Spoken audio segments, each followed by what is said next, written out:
तुम्हाला या रिपेअर वस्तूंची भीती भासते का? डोंट वरी. ह्या मध्ये मी तुम्हाला एक्सप्लेन करणार आहे की मेंटेनन्स साठी आपण कसं क्लिनिंग करू शकतो सो दॅट तुम्ही पुढच्या रिपेअरच्या स्टेजला जाणारच नाही. मेंटेनन्सच आपण परफेक्ट करूयात. हे माझं लास्ट व्हिडिओचं फ्रेम ऑफ रेफरन्स होतं.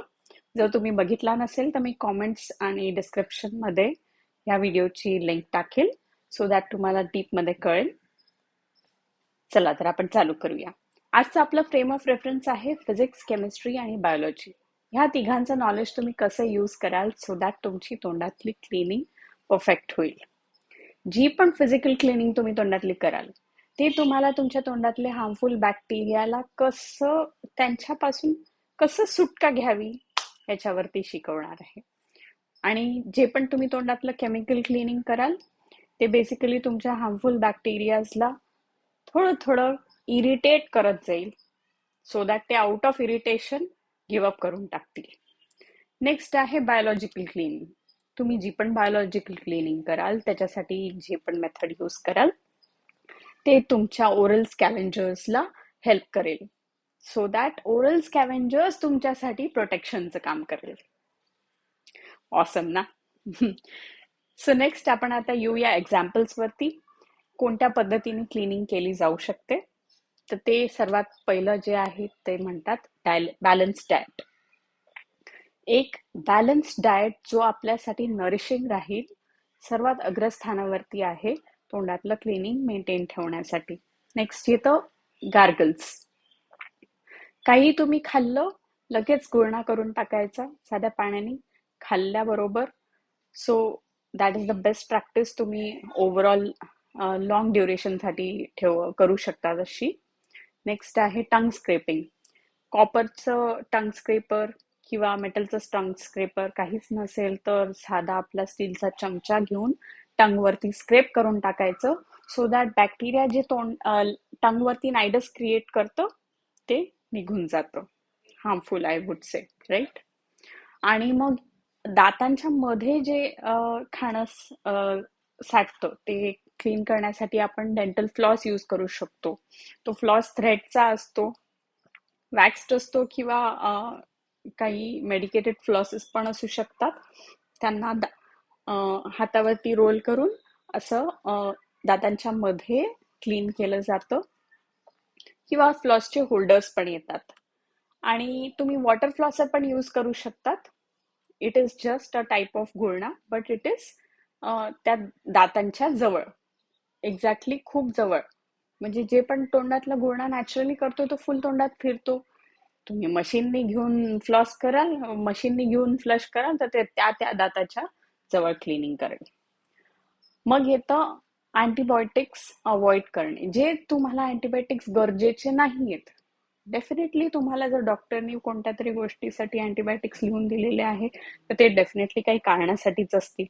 पण जेव्हा आपल्याला व्यवस्थित वेळ आहे, आपण रिस्पॉन्सिबिलिटी घ्यायची आहे स्वतःच्या हेल्थची आणि एफर्ट्स घ्यायचे आहे की आपण नियमितपणाने आपली काळजी घेऊ आणि नॉर्मल स्टेजपर्यंत येऊन जाऊ. फॉर एक्झाम्पल तुम्हाला सर्दीच झाली आहे तर वाफ घेऊ आणि गरम पाण्याचे गार्गल्स करू. हे एफर्ट्स आपल्याला घ्यायचे आहेत.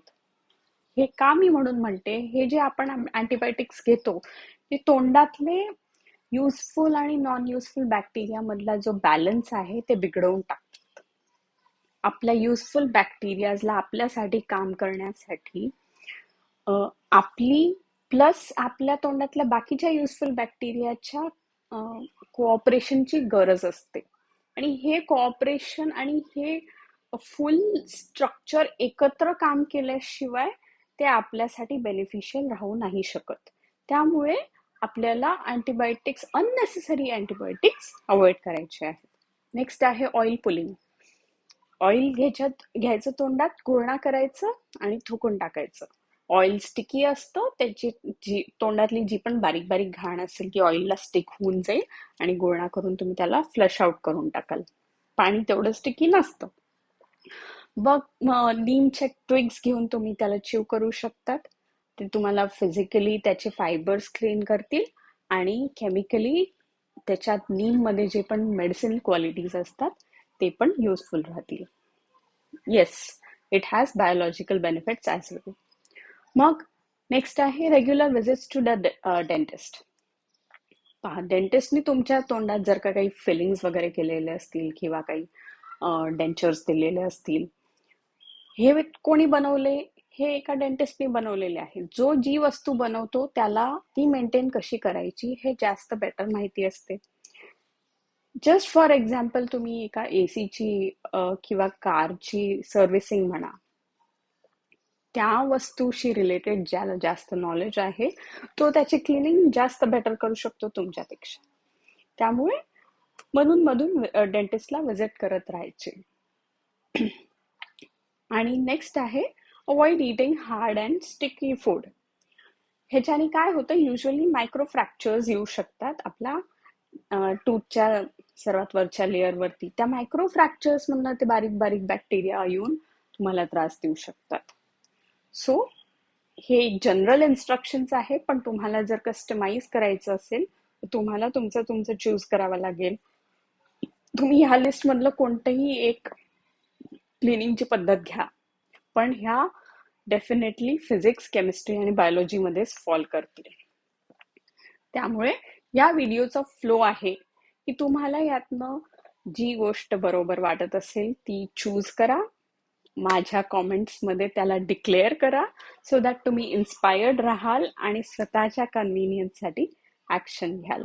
परत तुम्हाला रिपेअरसाठी या वस्तूंची यूज करण्याची तुमच्या तोंडात आणि डेंटिस्टकडे जायची गरज कमी भासेल रिपेअरच्या कारणासाठी. Thank you so much. मला प्लीज ह्या कॉमेंट्समध्ये असंही मेन्शन करून सांगा की तुम्ही कोणती मेथड चूज केली आणि काही दिवसांच्या मेहनतीनंतर ती तुमच्या कामा आली की नाही. Thank you so much.